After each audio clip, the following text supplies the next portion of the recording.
Hi guys, so today I'm coming to you with another ship breakdown for Armada, and today we're talking about the Assault Frigate Mark II.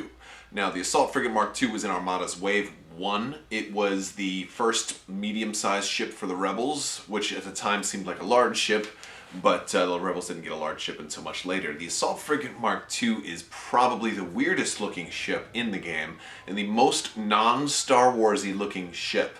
And in that it doesn't seem to fit with everything else as far as the design. It's also a ship that we never saw on screen, so it was in some of the video games, but if you aren't really familiar with all the video games, you may look at it and say, this looks like something out of like a Doctor Who episode or something, so it's a little weird looking of a ship. But the Assault Frigate Mark II comes in two varieties. It comes in the Mark IIA and the Mark IIB. We're going to talk about those. We're going to talk about the different titles that come with it, some of the different roles it can perform, and which commanders work best with it. And then stay tuned to the end of the video too. I'm going to be talking about some giveaways. So first off, the Mark IIA comes in at 81 points. This is ideally an attacker because of the fact that it has an extra blue anti-squadron die. So it has 2 as opposed to 1 with the B. This is one of the first times we've seen a ship in Armada kind of be asymmetrical in that, well, maybe not asymmetrical, but rather we've seen a ship that is not just absolutely better for more points. So in this one, the 81 point version isn't always better than the 72 point version.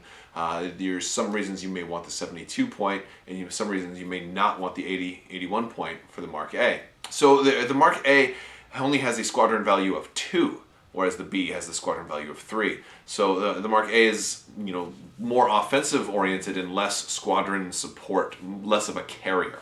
So the Mark A also has an extra blue die in the front and in the back, whereas the Mark B does not. Now the Mark B comes in at only 72 points, the Mark IIB rather, and it is generally more of a carrier, and also sometimes just known as the cheaper ship. So it performs better kind of as a squadron support, or even just as a flanker, or just a cheap ship if you need, to fit something for less than 80 points in, and you can even afford an upgrade on it too. But yeah, so those are basically the two different. The Mark A works better as the attack ship, and also better as the anti-squadron, so it's definitely more offensive as far as its raw dice, whereas the B works better as a carrier or as a cheap long distance ship, because its red dice are the same for either one, so if you're staying at long distance, it won't really matter.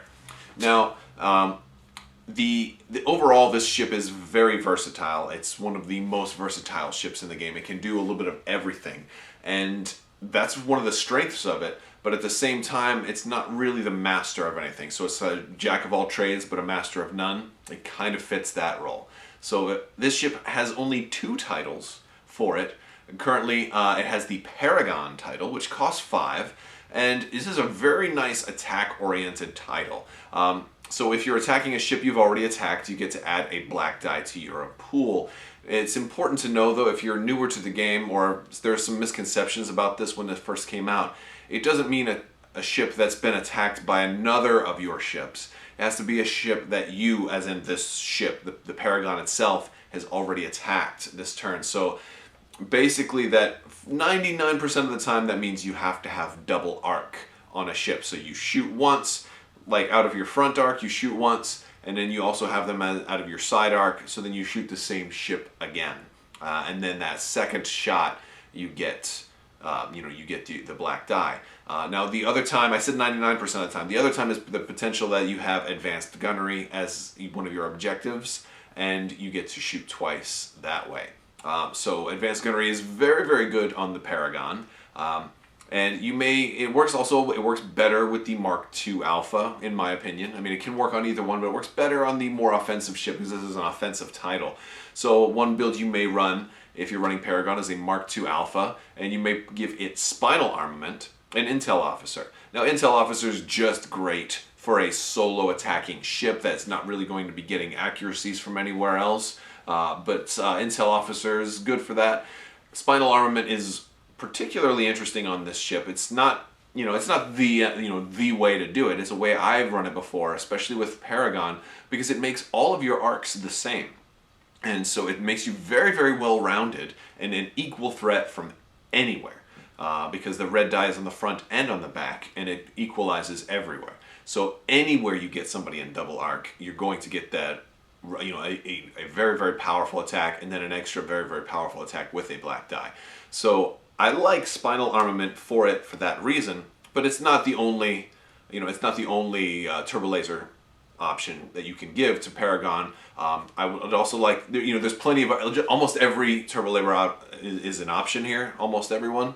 But one that's particularly interesting is going to be the XX9, because that's, it's a stronger crit. It will work really well if you're using Dodana, but also because of the black die, you're much more likely to get a crit through if you're chucking in an extra black die in there.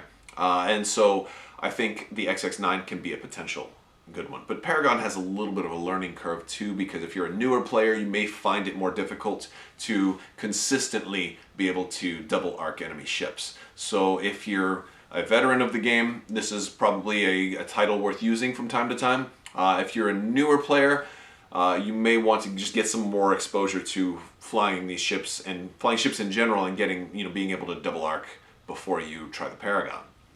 The next title is the Gallant Haven. Now, the Gallant Haven hasn't seen a whole lot of play here in Orlando, but I imagine it's going to change here pretty soon. The Gallant Haven costs 8, and it's kind of an expensive title, but it's also, I think, going to make more of a comeback, because with recent upgrades have given it a little more function. Because the problem I always had with the Gallant Haven is that you had to keep your squadrons close, and a lot of times you want to send them out. So what the Gallant Haven does is it protects allied squadrons or friendly squadrons that are at distance 1 out of the Gallant Haven. It reduces the damage that they're going to receive from an attack by 1. And there's no limit to how many times this can work. And it's important to know that this attack protects only against attacks. So something like Mauler Mythil or Boba Fett, Mauler Mythil moving in and doing a damage, or Boba Fett activating and doing a damage, it's not going to reduce those types of damage, because those are not attack damage, those are special effect damage. But most of the time your squadrons are taking damage from an attack. It'll protect them against almost every type of anti-squadron fire. It'll also protect against aces especially well, because if they're going to brace, they're already reducing the damage, and then you reduce it by 1 on top of that. So if they get hit for 2 damage, they brace it to 1, and then Gallant Haven reduces the other one. So it's especially good if you're keeping a screen of defensive fighters around it. But I think it's got some extra use. For example, you may equip the new Rapid Launch Bay to your Gallant Haven, and even give it a flight commander and flight controllers. So now with this setup, you can potentially move, then drop your squadrons, and then have them, because they have to be dropped at distance 1. And then have them attack enemy squadrons with an extra blue die each. And even if they get countered, you can, reduce that damage. So you can make a really effective counter squadron force with the Gallant Haven. Or maybe you just drop a whole bunch of B-Wings and don't worry about flight controllers. Maybe you just drop a whole bunch of B-Wings and bombard enemy ships, but you'd have to get in very, very close. But this is okay, because this is a ship that's so versatile. It's offensive and defensive. It can probably survive getting in close for a couple of rounds of fire. So that's the Gallant Haven. So the roles, we've kind of already talked about some of the roles, but let me spell them out a little bit more clearly here. This is a ship that can do just about every role. In fact, I would say the only role that this ship doesn't excel in is the support role. It's primarily out there to be an attacker, if you're maybe giving it, the Paragon title, and we've already talked about some configurations there, or even if you're going without a title, it works great with just a single upgrade sometimes for that turbo laser slot. It has the evade, so you can give it a turbo laser reroute circuits. Another option is XI7's, always a good option. And so it works really, really well as an attack ship. It works really, really well as a flanker. This is probably its strongest role as a flanker. Because of the fact that it's got so much red dice, it can stay at long range. It's got a speed 3, so it can kind of keep ahead of other ships and even squadrons. And it's got the huge side arcs with the 3 red that really make it work well with Akbar if he is your commander. And then let's say you decide to also give this ship enhanced armament, you could potentially be rolling 3, 4, 5, 6, 7 if you did a concentrate fire. And it's just really, really nice. So very, very, very good as a flanker. Probably its strongest role. It works very well as a tank or flagship. So if you want to put your commander on this ship and take advantage of the defensive retrofit that it has, you can give it, obviously, ECMs are a very, very good option to ensure that you can always brace or use whatever else you need to. Because of the higher hull value here, you could consider using reinforced blast doors, because you probably actually get a shot to use that. As well as advanced projectors as an option, although it's probably one of my lesser recommended options because of so many people do use XI7s. Maybe before XI7s were given out as a tournament promo, but ever since XI7s became a tournament promo that were kind of given out to people, everybody's running them. And so, I don't really recommend advanced projectors because they're completely countered by XI7s. But if nobody's using those in your local area, then advanced projectors is really a very nice option for this ship. And it functions as a great squadron ship. We already talked about one way you might set it up if you were running Gallant Haven. But maybe you're not running Gallant Haven and you're just going to run a regular Mark IIB with the the higher squadron value, and maybe you put 8R Talon on him and boosted comms, for example. And there's many different ways to set him up, but they do function excellent as a squadron option that also has some fighting power because of their all their red dice that they have. And so boosted comms would allow you to stay at long range and still take full advantage of all your red dice. So, they function very, very well in almost every single role. And so that's great. If they gave this ship a title that gave it some kind of fleet support option, then it would be broken, because then it would do absolutely everything.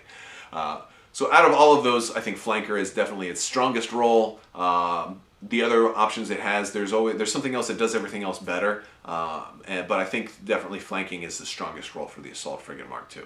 So now we're going to talk about commanders. I'm going to list every commander and I think what kind of takes advantage of the Assault Frigate Mark II. I'm going to list them in reverse order. And again, this is only my opinion. If you disagree with this, that's fine. This is just my opinion, and then I'll kind of talk about why. So at the bottom of the list is Kraken. Kraken is at the bottom of my list for the Assault Frigate Mark II is because he's generally designed to keep ships alive if you're going to lose ships and you want them still to be able to shoot. Now, because this is a fairly tanky ship, it's not really at that much risk of dying, especially dying early. So I don't think it really needs Kraken to stay alive. It has brace, it has evade, and it has redirect. It has it's got some options there, and it also has the defensive retrofit. So you really don't need Kraken to keep this guy alive. Kraken doesn't really give this guy anything that it didn't have already.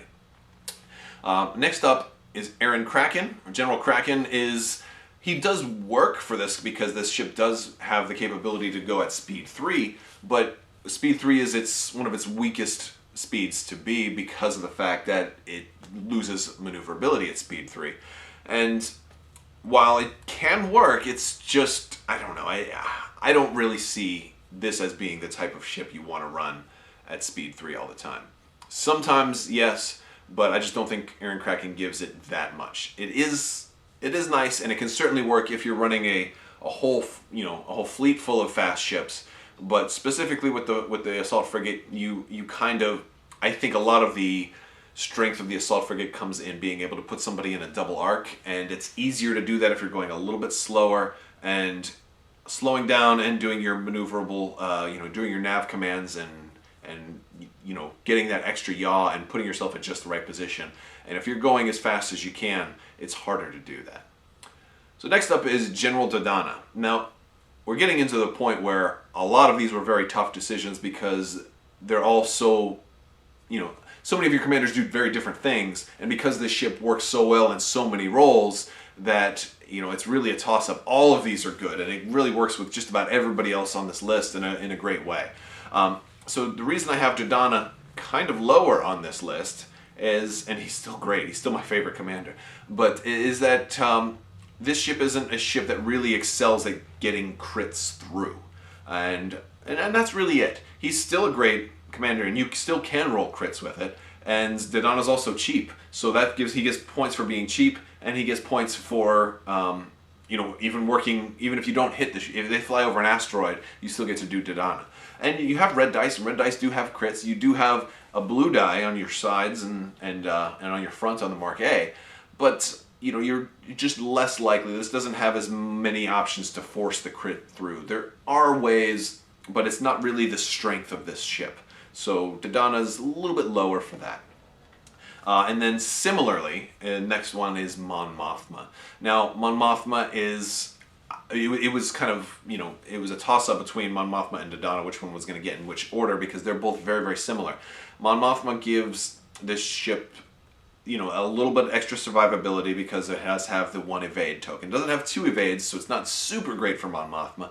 But what's great about this is that even when you do get into close range, now you have 3 defense tokens as opposed to really effectively only having 2. And I think that's great. And I think Mon Mothma is just an all-around great commander, but she's just not the best for the Assault Frigate because she doesn't really give it, a huge upgrade. She gives it a minor upgrade because you don't always want to be at close range with these guys anyway. But it's nice. So that's Mon Mothma. Next up, Garm Bel Iblis. This is one of the higher ships that I would give to Garm, and I don't really use Garm very often. I don't usually recommend him to people very often, but he's a little higher up in this list because this is probably one of the best ships to use if you really want to use Garm. If you really want to use Garm, I could see using multiple assault frigates. And the reason is because they're extremely versatile and they have a command value of 3. Exactly what Garm Bel Iblis kind of benefits from. So this means that he can give them 3 tokens as opposed to certain other ships that might only get 1 or 2. And so that's great. So they can get 3 different tokens, whatever you need, they can probably get, plus your whatever command dial you have assigned. And on top of that, they can be doing so many different functions. Each one can do multiple different things. Even the Assault Frigate Mark A can do squadron support if it needed to, and that's the one that's not even as good at squadrons. It's still got a value of 2, which is respectable. It's not bad at all. So if you need this guy, if you need your fleet to be able to do squadron commands, and you want rerolls for concentrate fire, and you need the nav token to to squeeze in and slow down and make sure you get double arc or whatever, you can do all of these things with this ship. Or if you want engineering tokens to get, literally every token works great with this. And you're going to get 3, so you're going to be able to tailor your selection to your fleet. Maybe you're not going with very many squadrons, or maybe you're going with squadrons that have rogue, so you don't need the squadron command, then you get the other 3, and all 3 of those are going to be great for this ship. So Garm is pretty nice for the Assault Frigate. Next is Sato. Now Sato is really great. You have to be using squadrons, but typically if you're playing competitively or even remotely seriously, you're going to have squadrons, at least a few, and Sato really benefits from ships that can get squadrons in up close and ships that have lots of red dice, at least 2 red dice. And here's a ship that has at least 2 red dice everywhere, and so that's great, even from behind. So this is a really good ship for Sato, and I love it because it's the versatility. You need basically squadrons and red dice, and he's got it all. And so you can you can roll 2 black dice everywhere, and even if you're obstructed, you could potentially roll 2, and that's great. And while staying at long range and in relative safety. So Sato is very nice for this ship. Next is Maydeen. Now Maydeen is very high on this list because of, and this is one that some people might disagree, but I've seen him used really, really well with Speed 3 ships, and specifically, this ship, one of its weaknesses is its mid-range maneuverability. It doesn't have a 2-click anywhere, and so that's really hard. Hard for it to take advantage of being able to go Speed 3, but not really being able to control where you're going all that much. It makes you very predictable, and which is great if you're flanking, but if you're doing anything other than just trying to stay at long range and flank around the opponent, if you have to navigate through obstacles, or if you have to thread the needle through your own ships and try not to bump, Maydeen really, really helps. By doing a nav command, you can, and even if you have tokens too, he can increase your maneuverability so much, it's spectacular. So So give Maydeen a try. If you're not a big Maydeen fan, give him a try with this ship and you'll be amazed what it can do. And then last but certainly not least, the number one choice for the Assault Frigate Mark II is Admiral Ackbar. Admiral Ackbar is just amazing with this ship. It's, you know, it has everything you want for an Ackbar fleet. It's got the huge side arcs. And it can stay at long range, so it can stay safety and still have, you know, 3 red dice on the side, 4 if you give it enhanced armaments.